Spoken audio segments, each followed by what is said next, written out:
Hi folks, thanks for joining me for the final episode in the trilogy of Spin on Sunday. But before we head off, I just want to say a huge thank you to all of you for tuning in over the last 3 weeks. And if you haven't hit the subscribe button, then please do. It's somewhere down there. That will enable me to bring you more videos in the very near future. I've also got a second bike coming very soon, so I'll be telling you what that is and why I chose that to complement the FJR 1300. So hop on board for the final spin and I'll tell you where we're off to en route. Oh, you're coming as well, are you?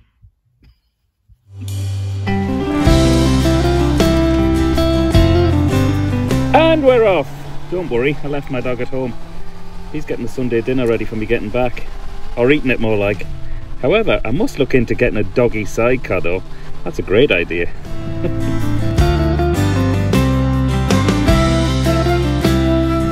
Today's spin on Sunday is to the Boyne Valley. Famous for its landmarks, medieval battles, and the Boyne River of course, which connects everything together.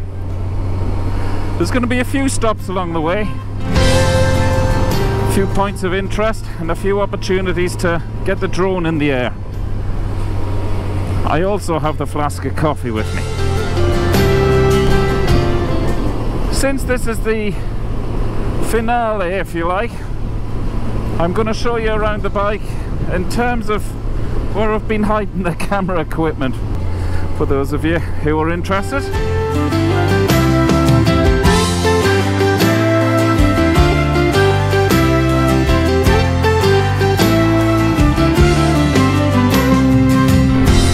None of these places we visited over the last 3 weeks are very far from where I live at all. Hence the name Spin on Sunday rather than Mega Adventure on Sunday. These places are all within an hour of where I live. The first thing I'd like to talk about, motorbike related anyway, in today's Spin on Sunday, let me get around this bend and I'll show you, is this.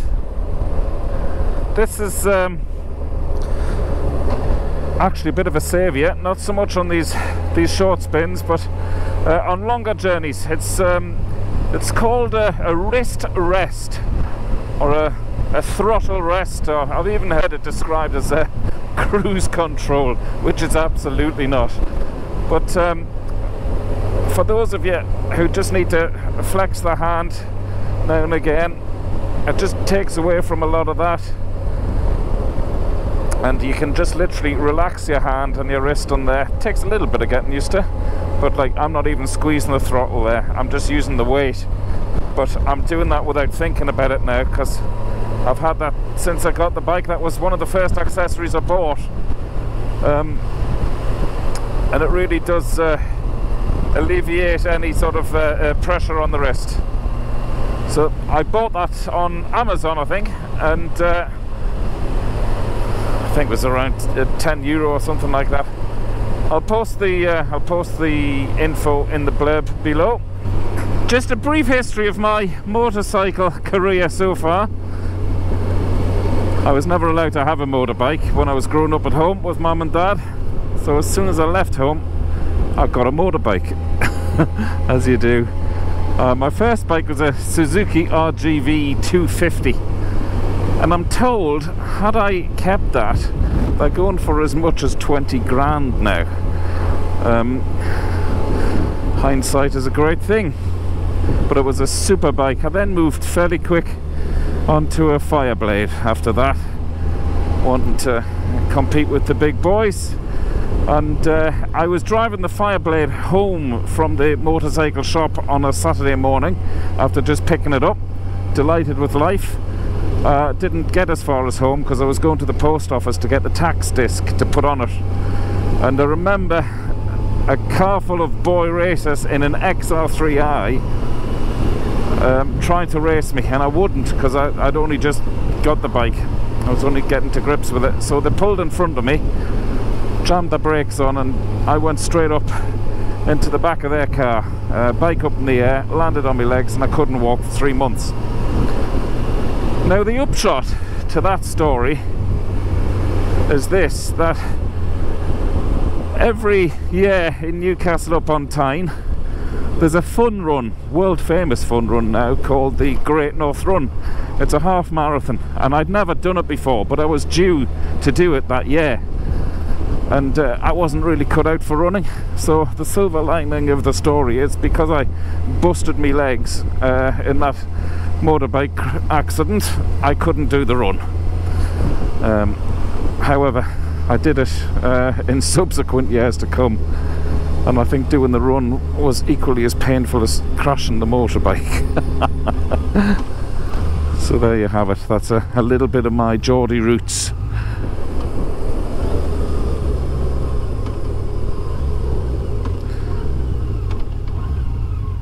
Now this is a dangerous junction. Oh, he's a lot happier with it than I am.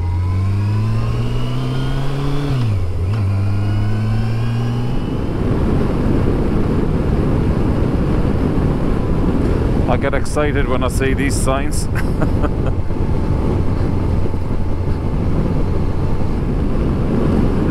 Oh, look at that beautiful buzzard. Just flew right across me. I don't know how well the GoPro picked that up, but the sun was shining right on the back of her. Another great thing about riding around on a motorcycle, I do feel closer to nature.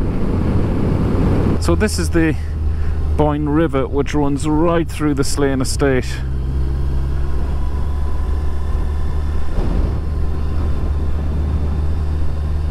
Just watch the gravel and the pedestrians. But a bike this heavy on gravel is a little bit bum tightening at times. Actually, before the coffee, now's probably a good time to show you where I keep things. There's the coffee.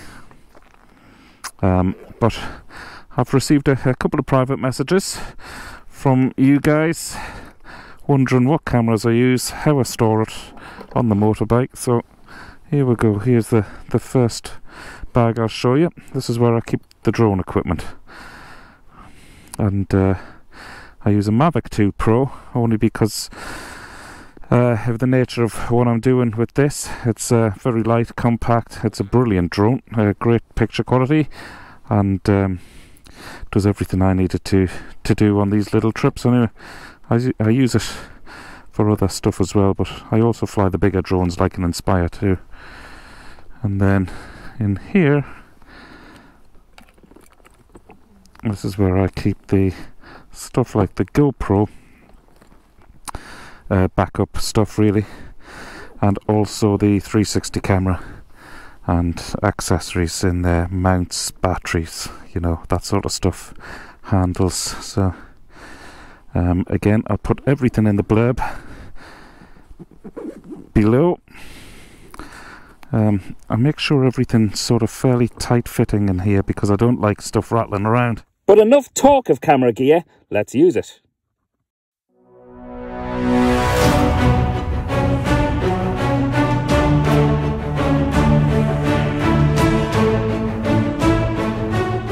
Built in the late 18th century by the Cunningham family, Slane Castle today stands proud in County Meath. It is currently used as a wedding and events venue, and more recently home to the Slane Distillery. However, it was back in 1981 that the present-day owner, Henry Mount Charles, had the brainwave of turning the grounds, which boasts a natural amphitheatre, into the largest music concert venue Ireland had ever seen. Thin Lizzy were the first act to play, but since then the castle has played host to Madonna, Queen, David Bowie and the Rolling Stones, but to name a few. Metallica were the most recent guests, and since all concerts were cancelled this year, the excitement is already building to see who will be headlining next year. Time for me to also leave the stage of Slane and think about getting to our next stop. Drone safely locked away, and the camera accessories on the other side. Another thing I do if I'm going on a longer journey anywhere, where I can't sort of predict the weather forecast, is I wrap both the inner camera packs there in bin bags, just in case I hit really bad rain, and I just don't trust the panniers 100% for being totally rainproof. Right, on with the gloves, and next stop. As we leave Slane, I must tell you why this road is as straight as it is. This is the N2 and connects Slane to Dublin. Now, legend has it that the construction of the original road was ordered by King George IV to be as straight as possible and therefore as quick as possible to get his carriage from Dublin up to Slane Castle, which is where he was involved in a secret love affair with Elizabeth, the first Marchioness Cunningham. If only he could have had an FJR 1300 back then. And just enough time for a quick stop at the Hill of Tara. Hopefully we'll get a bit of parking. I'd say a popular spot for bikers as well. Ice cream van, that'll do me. A few bikes up there as well. Gosh, there's loads of people around. What pandemic? Oh, hold on. So no drones permitted. At least I won't be sending the drone up then. Now, if the wind's too much for you and you're wobbling about on 2 wheels, get 3 wheels.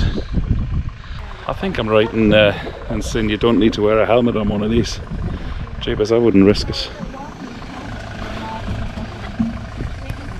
After a moment there, I thought the ladies were going to climb on the motorbikes. It's very weird how I keep parking next to ice cream vans. Yes, please, the red one. That's more like it. Ah, good man. Now the day is complete. Look at that. Oh. No shots of me eating this, I'm afraid. It's gonna get messy. And we're just approaching Trim now. In a moment or two. Oh, there you go. I spoke too soon. You can just see the top of Trim Castle peeking above the horizon over there. I don't know if you can on the GoPro shot, but we'll be there in a moment or two.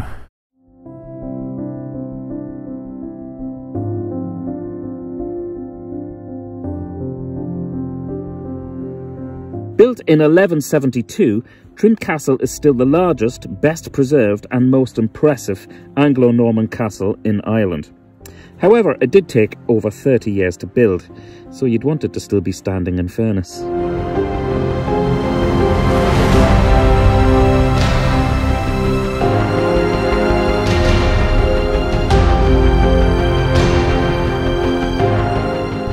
Okay, another little thing I keep in my cubby hole is this. Thankfully I got the drone in the air. If I'd waited another 10 minutes that wouldn't have happened. I'm really impressed with this, my windscreen wiper. I'm going to try and find out where my son bought this from, and I'll put that in the blurb below as well, but it's really impressive. It has literally been raining for the last 40 minutes. I am drenched.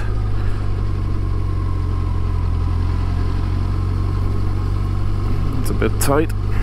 Breathe in. Thank you. Now there's a nice looking coffee shop. Result.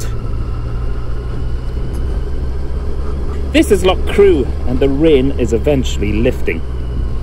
I don't fancy walking up there with all my motorbike clobber on.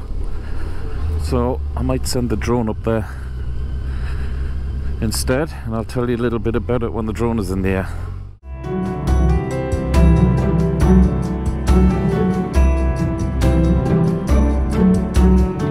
Loch Crew is home to a group of megalithic tombs dating back 4,000 years BC, but they were only discovered in 1863 by a man out enjoying his picnic.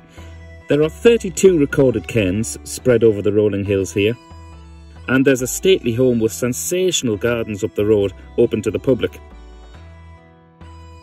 With the drone I have to legally stay 120 metres away from these tombs and indeed the people visiting them, which is why I can't show you anything closer, I'm afraid.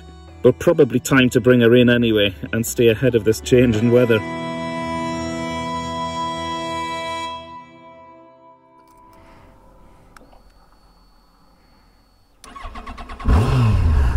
So that's it, folks. Thank you so much for tuning in to Spin on Sunday. I've had a great time making the 3 programmes. I hope you've had equally as good a time watching them. But if there's anything you want me to talk about, or anywhere you want me to visit in Ireland anyway in the near future, please put them in the comments section below. And also please subscribe and give me a like as well. It all helps certainly with inspiring me to make more videos in the very near future. So from me, Dave Perry, on behalf of Wheelie Good TV, safe riding, and I'll be back very soon. Thanks again. Bye.